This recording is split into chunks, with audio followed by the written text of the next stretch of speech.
सुनलिए हे अब ते अंडा रखे छे भोर में खाओ अपन पेट भर गेल है अपना ठीक है भोर में खाओ। हां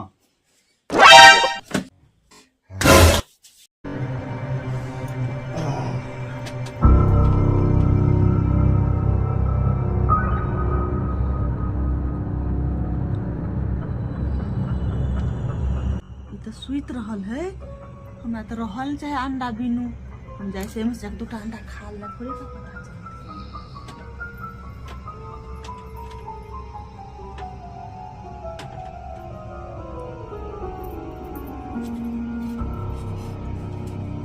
वाओ कते तोर में खा ले छिए तोरा पता नहीं। लेकिन एक सेकंड, लेकिन ये साला कर क्या रहे हैं आप? अंडा बिनु ना थोड़ी रहल है।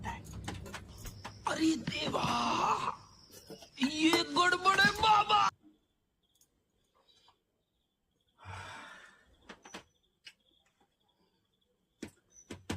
अखनी सुतल है हमहू जैसे अंडा खा ले छिए एकरा पतो नहीं चलते भोर में कोई बिलाई खा लेलके। बाप रे बाप अंडा बिना हमरा रहल जाए वो भी ठंडी में। रुबै हम तो बाटी में रखने छलिए अंडा तो हेबे नहीं करे है के लगले जैसे एकरा कोहेला बुझो अंडा नहीं है पता नहीं अंडा के खा गेले अखरा नहीं कहबे तो पर हमरे नाम लग जात और कह दे छी अंडा के कहां खा गेलू।